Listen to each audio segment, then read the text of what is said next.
Parashat Teruma is the first of many parashot which discuss the Mishkan at length.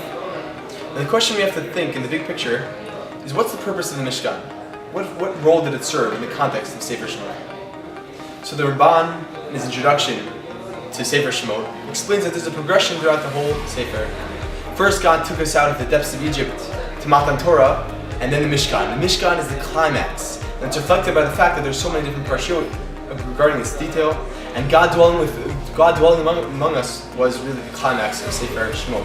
On the other hand, the Ramban, in his introduction to Parak Chav, which is in our parsha, sounds a little different.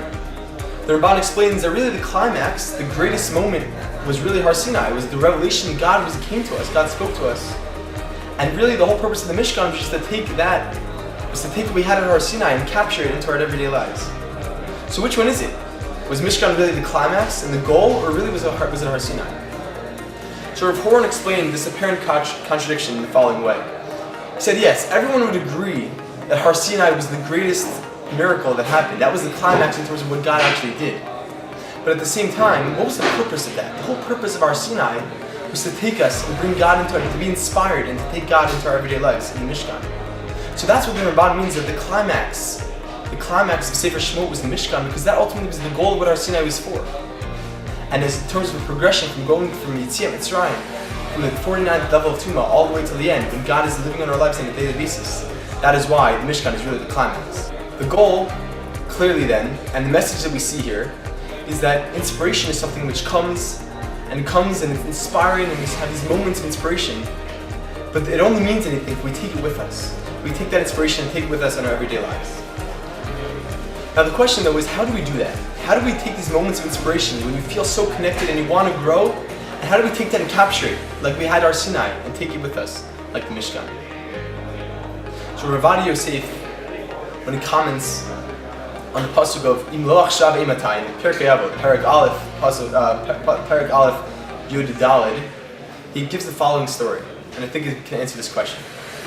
William Rothschild was a very rich man. He was once approached by a poor man. And the poor man asked William, "Can I please have some money?" And William, unfortunately at the time, had no cash on him. He said, "I don't have any cash on you, but take my gold watch." The poor man said, No, I won't take your.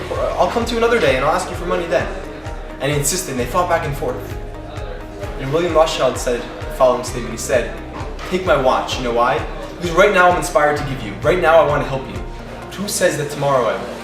So he ensured, at that moment of inspiration, that moment of feeling like he wanted to do a mitzvah, he ensured that he would follow through by giving his watch. And therefore the way he was going to get his watch back was he'd be forced, even if it happened to be that he did not want to give money in the coming days, he's already set into himself, set up an infrastructure for him to be able to then carry out that mitzvah because of the inspiration he had. So I think the message in the big picture is that when we have these moments of inspiration, we have to act.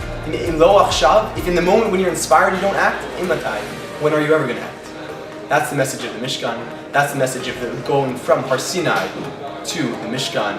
Take that moment of inspiration, bring it with you to your everyday lives. Make a plan, act now. Shabbat Shalom.